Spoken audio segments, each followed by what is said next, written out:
At 3:12 a.m., Las Vegas Villa. Encrypted access credentials authorized a door that was never supposed to open. Inside the residence, biometric locks disengaged in sequence.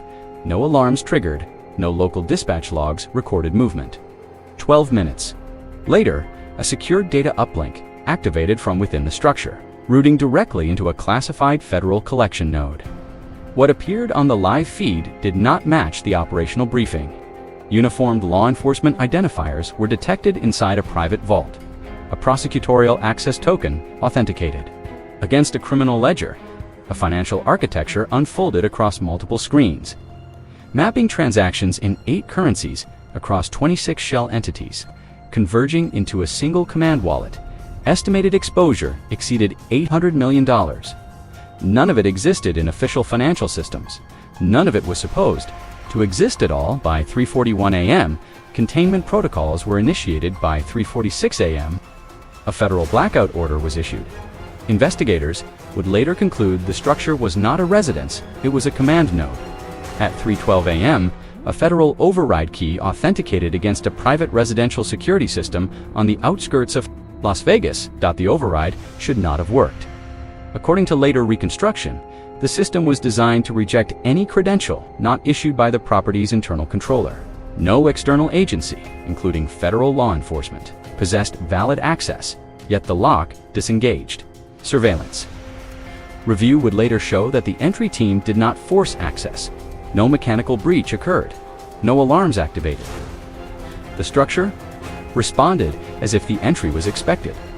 Within seconds, interior power routing shifted. Non-essential lighting powered down. Shielded rooms activated internal illumination. A secure elevator descended beneath the main structure. Investigators would later conclude the building was operating in layered operational modes. The raid had been authorized under a narrow federal warrant tied to financial crimes. The objective was data seizure, not occupation. No resistance was anticipated. That assessment changed 90 seconds after entry. Inside the lower level, agents encountered an environment inconsistent with a private residence. Hardened walls, signal dampening. Materials, redundant power arrays, military-grade network routing equipment. At 3:18 a.m. A concealed vault opened automatically as personnel entered the room. No manual input was recorded. The vault did not contain weapons. It contained identities, digital. Badges belonging to active-duty law enforcement personnel authenticated sequentially. On an internal display, prosecutorial access credentials, validated against encrypted financial ledgers. Transaction histories unfolded across multiple jurisdictions. Investigators would later state the system appeared designed to recognize authority, not repel it. At 3:24 a.m., a secure uplink initiated transmission without command input from the entry team. The data stream routed directly into a classified federal collection environment, typically reserved for national security cases. This escalation was not part of the original operational plan. At 3:31 a.m., command-level notification protocols were triggered. At 3:38 a.m., a federal containment order was issued. By 3:46 a.m., all local agencies were formally excluded from the operation. The breach had already occurred. What investigators were inside was not a residence, safe house, or luxury compound. Evidence would later indicate it functioned as an operational nerve center, embedded in civilian zoning, protected by institutional familiarity rather than secrecy. Once containment protocols were in effect, investigators began structured exploitation of the site. The interior architecture revealed deliberate compartmentalization. Living quarters existed, but they were secondary. Core space was devoted to data handling, financial routing, and secure communications. Multiple encrypted terminals were discovered, already logged in. No authentication attempts were recorded during entry. Investigators would later suggest the system was designed to remain accessible during seizures, possibly to signal legitimacy or inevitability. The first tranche of recovered data mapped financial flows exceeding hundreds of millions of dollars. Funds moved through layered entities, shell corporations, offshore accounts, digital wallets, and intermediary trusts. The architecture suggested professional construction. Transactions were timestamped, categorized, and annotated. One annotation category appeared repeatedly. Coverage. Cross-referencing revealed coverage corresponded to individuals embedded inside public institutions. 19 active law enforcement identifiers were flagged across local, state, and federal layers. Each identifier was associated with periodic payments, asset transfers, or debt forgiveness. One credential stood apart, a prosecutorial access token authenticated against case management metadata. Internal notes referenced intervention points, charging decisions, evidentiary exclusions, delayed filings. Investigators would later conclude this represented judicial shielding, not passive corruption. The system appeared to forecast legal outcomes. Further, analysis uncovered a command ledger attributed to a single controlling entity, described only by an internal designation. External intelligence would later associate the designation with a high-level, organized crime figure operating through intermediaries. No direct name appeared in the system. Identity was abstracted. Authority was assumed. As investigators expanded their search, physical storage revealed additional anomalies. Pre-authorized seizure warrants bearing legitimate formatting but unfiled serials. Authentic law enforcement uniforms stored in climate-controlled lockers. Radio equipment pre-programmed with active agency frequencies. None of the materials were counterfeit. They were genuine. Investigators would later describe the environment as institutionally fluent, built by individuals who understood law enforcement processes from inside. At 4:19 a.m., financial analysts concluded preliminary exposure exceeded $870 million. That this figure was considered conservative. By dawn, federal authorities initiated parallel actions in multiple jurisdictions, not as arrests, but as data freezes and credential audits. The discovery phase ended with a single determination. The operation had not infiltrated institutions, it had coexisted with them. As analysis progressed, investigators shifted from discovery to scope assessment. What initially appeared as a regional corruption network expanded rapidly. Transaction mapping showed funds moving through logistics hubs, defense-adjacent contractors, real estate portfolios, and private security firms operating under federal licensure. No single transaction violated thresholds. Independently, the system relied on aggregation. Intelligence suggested the network functioned as a financial shadow layer parallel to legitimate commerce. Using institutional blind spots rather than concealment, payment intervals aligned with public sector payroll cycles. Asset transfers synchronized with procurement timelines.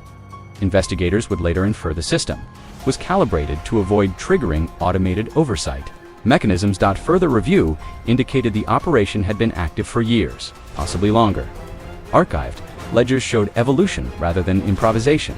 Earlier versions were simpler, less distributed. Over time, complexity increased in response to regulatory changes. Adaptation appeared continuous. Analysts flagged the subset of transactions marked with a separate classification. These flows intersected with defense-adjacent entities, logistics subcontractors, security consultants, transportation firms with government clearance. Histories. No direct evidence tied the funds to active military operations.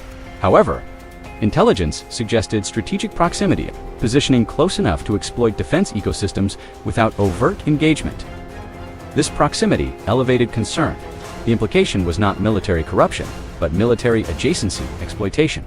At 11:42 a.m., an internal risk memo concluded the operation represented a national integrity threat, not merely organized crime. The memo cited three factors: institutional normalization, corrupt; relationships functioned as routine administrative processes; legal anticipation. The system predicted enforcement actions and adapted preemptively. Scale, invisibility. No single agency possessed a complete view. Investigators would later conclude the network's strength lay in its ordinariness. Nothing appeared urgent, nothing appeared anomalous. Everything appeared familiar. By the end of the first operational day, federal leadership authorized classification. Escalation. Portions of the investigation were redesignated under national security authorities. This shift limited disclosure. Even internally, the scale assessment ended with an unresolved question. If this network was discovered accidentally, how many others existed undetected? The fourth phase focused on systemic implications. Investigators, examined, how such an operation could persist without explicit protection from higher authority.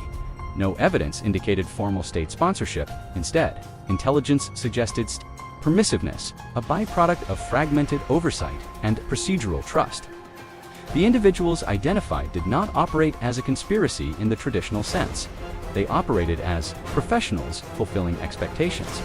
Payments were structured as retainers, consulting fees, asset management arrangements. Nothing resembled extortion.